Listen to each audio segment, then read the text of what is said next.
Welcome back to Life Cues 24 with Monica. That's me. So before we get started on this week's life quote or question, not quote, I just wanted to show you guys my cover.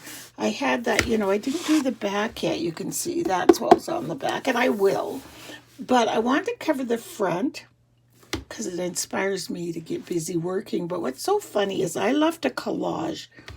I could probably collage for 2 days straight and always find something or somewhere to put something. So I got into my ephemera, and I get most of my ephemera now from either my mom's old stuff from going through her things, or from a lady on Instagram. Her name is Mad Fox, and she every so often will sell a whole bunch of piles of ephemera, like old letters, bills, you name it, it's in there. And even her mail art, when she sends it to you, is loaded with the coolest stickers and you can use in your own artwork. So I went through all that, plus all my stuff, and I did my cover. And I also touched it up with gesso, and then I used gel medium and to glue it down, and then I put Mod Podge on top, so it's kind of clean and waterproofy. So you can see some of the fun things here, like this was on her, ouch! This was on her mailing package, and this was an old vintage letter. Over here, this is a little map of Africa, which I love. And then in this far little corner, if you can see, I typed Life Cues 2024 with Monica. Love it! And then the rest is just a whole, I love this crow, his mouth squawking. And then I saw this queen card and I covered it up, but I got the cues, the 2 cues for questions. I love this little math problem. And just this little postcard, dear brother and sister. It's something in a beautiful Easter season. It's sort of cool. And this, please handle with care, again from her mail. Do not drop. Just you name it. Like every single thing. Even this red thing in the back was a big, huge, like a paper flyer of something. And I love it. Oh, I love it. I love the more there is on here. And I like that Life Cues is just like this tiny, can you see right here? This tiny little thing in the corner. So you know it's my book. So today we're going to get started. So if you guys have picture books or whatever, but you haven't done a cover or anything, go ahead and do one just for fun. It is fun. You can just, or you don't have to. It's up to you. It's just a lot of fun to play, So last week, I'm going to fold this under just to give me more space. I always think my desk is plenty big, but once you get going, there, that's better. So this was our question from last week. What is your focus word? And I'm going to put little labels on the bottom here. Hang on, let me just see if I can get started with that. Oh, one thing I wanted to mention, really funny. I put when I did my first page, I did it back to front, so the back of the book first. And the coils don't work that way, so Richard took it apart for me. But I'm not sure if we glued it in yet. No, it's just barely hanging in there. So I'll have to somehow make sure I get it back in place somehow. You know what I mean? I don't know. We'll figure it out. But what I'm going to do, seeing as it's already loose, is just take it out. And then we can go ahead and start on today's question. So today's question for all of you guys is, what is your favorite quote? Like, do you have a quote that really inspires you or moves you or gets you thinking? Anything like that. I know what mine is. And my kids tease me about it because I say it so often.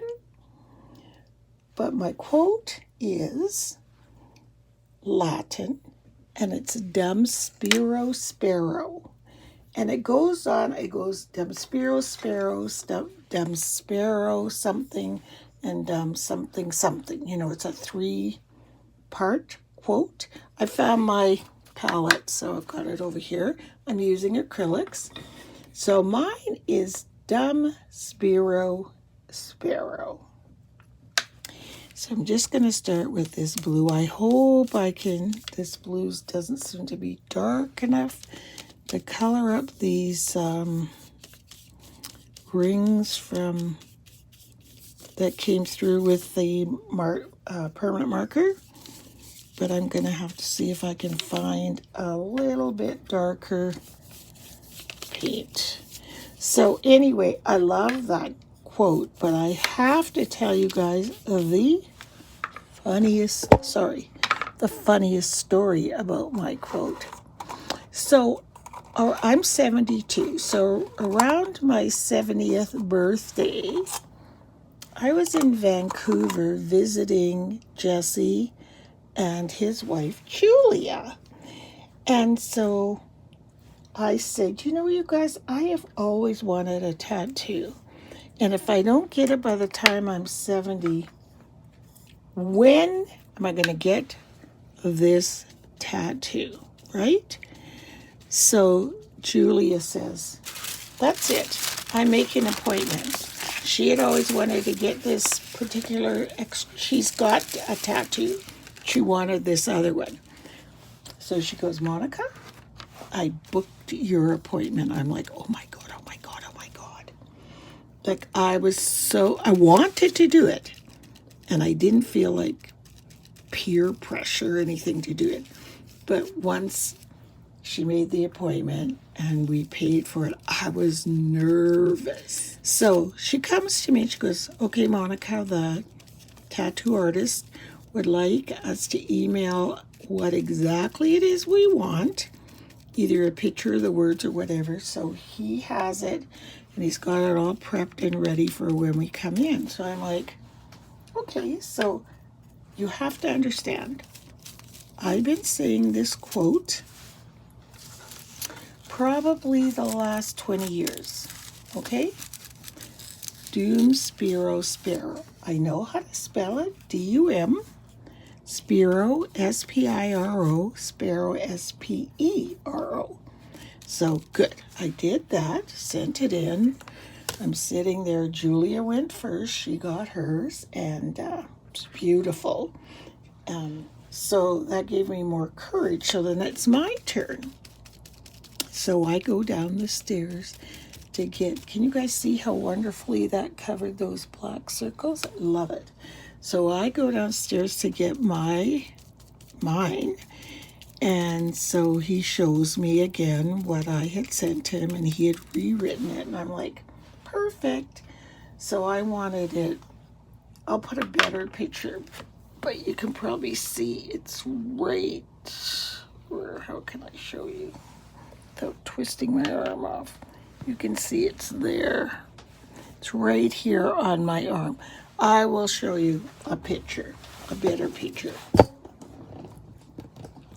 So I am so pumped and so excited that I got said tattoo, right?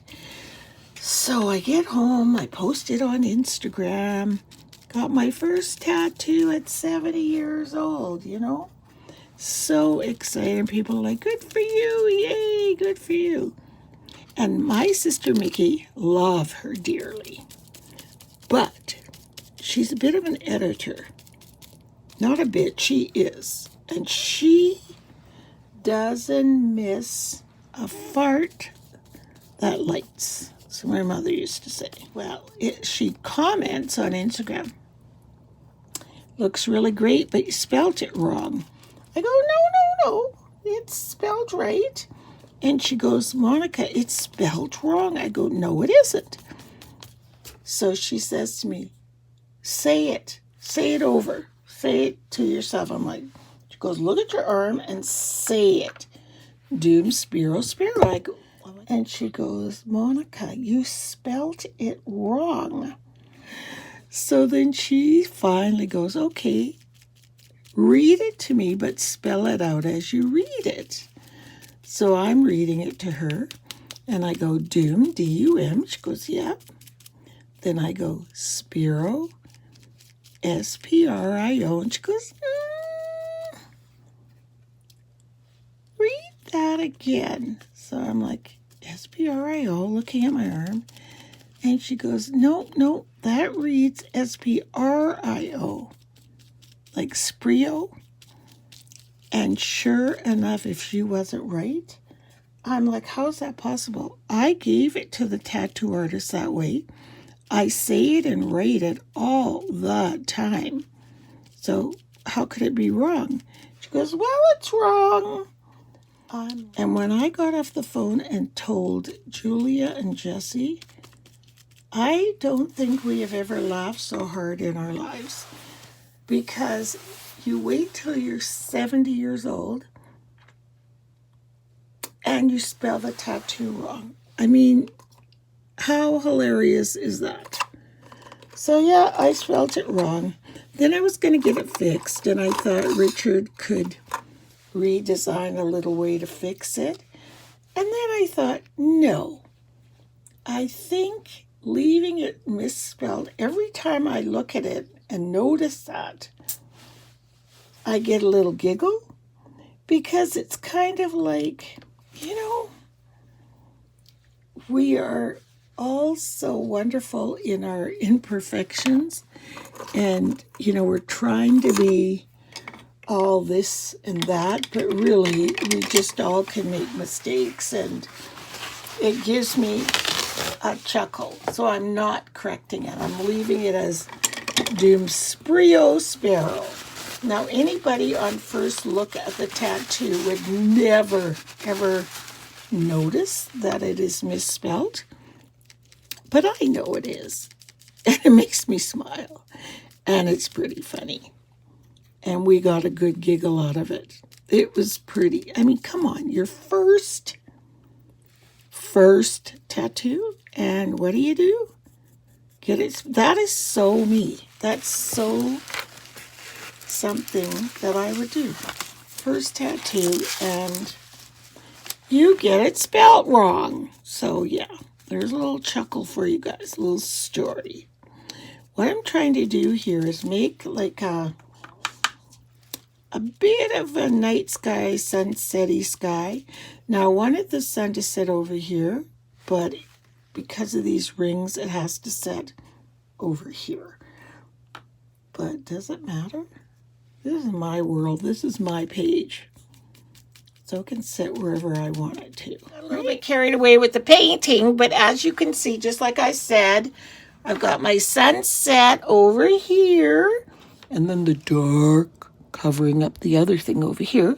Then I blended the two, so it looks like, Now I painted the bottom green and did the same thing. I lightened up this side of the grassy area, and this part's really dark. And again, this was all to cover up those dark rings. So you can, like I've always told this to my grandkids when we do art, there are no mistakes in art. They can always be corrected. So now I took a kitchen sponge, one of these,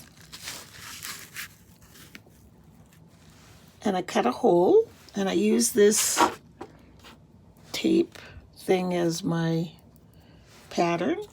And then I got white paint. I take this dandelion, and I'm just going to use it like a stamp, like you would rubber stamping.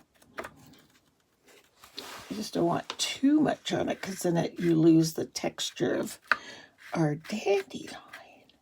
So if you can see on this picture, it appears that the wind is kind of blowing this way, just because my brush strokes kind of went that way, and then all this is going. So I'm going to go with that.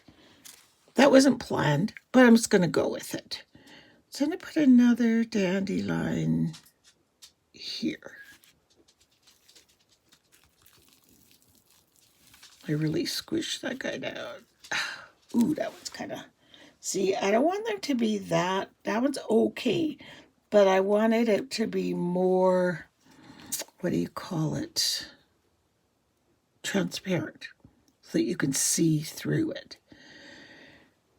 I've got 3 here. Where might another one be? I'm either going to do 3 or 5. Right now, I'm just going to leave it with... Okay, I got my dandelions made. So now I'm just putting some little stems on them. I'm not going to go really crazy with the dandelions because, you know, I sort of have the little white seeds going off into here, but I don't think you can see them. So I'm going to have to touch them up with some white paint, because I was using a stamp from Stampin' Up. Let's see, where would this stem naturally go? Yeah, probably right there. So we won't see it as it passes through our flower. Ugh.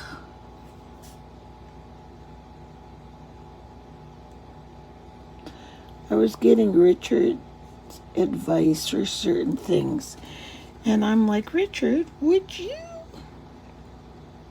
ever be interested in coming on my little video and teaching us some art things? I think my stem's crooked, but who cares? And he said, of course I would. So I just want to get feedback from you guys if you think that would be worth your while to have a bona fide artist come on and give us some tips.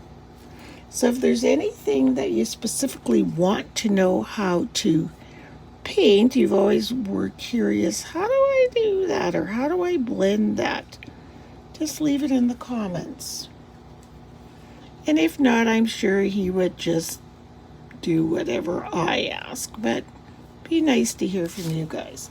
Okay, there's my stems. I'm not exactly sure what kind of leaves a dandelion. I know they're kind of ripply looking, but I don't know that I want to get all into that, because that's not what this is about.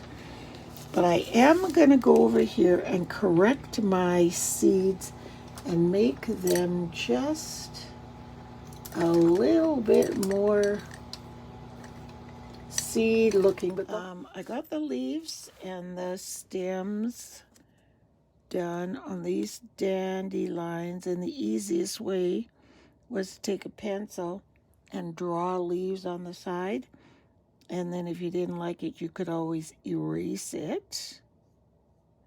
But I'm not making the actual, you know how the dandelion leaf is, it's got little crinkly things in it. I didn't put those in it. Just semblance of, yes, I'm of vegetation, and yes, I have leaves. Because this drawing is not about the dandelion, you know? Okay, so that's the last one, I think. Yeah, there we go. And then I kind of colorized a bit the seeds. Can you? Now I'm actually going to write the quote on here, stamp it on. I saw my alpha stamps just sitting right here. So here is my finished page. I love the bright colors in the sky and the sun and the dandelion seeds literally blowing that way. And then what I did afterwards, after I stamped Dum Spiro Spero, let me show you on my arm. Dum Spiro Spero. Do you see? S-P-R-I-O, and it says supposed to be S-P-I-R-O. Pretty funny who. The O on sparrow is a purple moon. I don't know if you can tell it's purple. Yeah, there. And the purple is for the color for lupus, because I have lupus. And then the lightning bolt in teal is for trigeminal neuralgia, and teal is the color for awareness for trigeminal neuralgia. So there's my hilarious misspelled tattoo, first one at the age of 70. Pretty funny, but it's still my favorite quote. So what I add, what I wanted to tell you, if you want to make really good splatters on something, this is the best brush to use. You can even use a cheap one. Doesn't have to be those real expensive fan brushes. But for some reason, they do the best splattering. It's a little tip for you. But they also splatter the walls. Everything's splattered.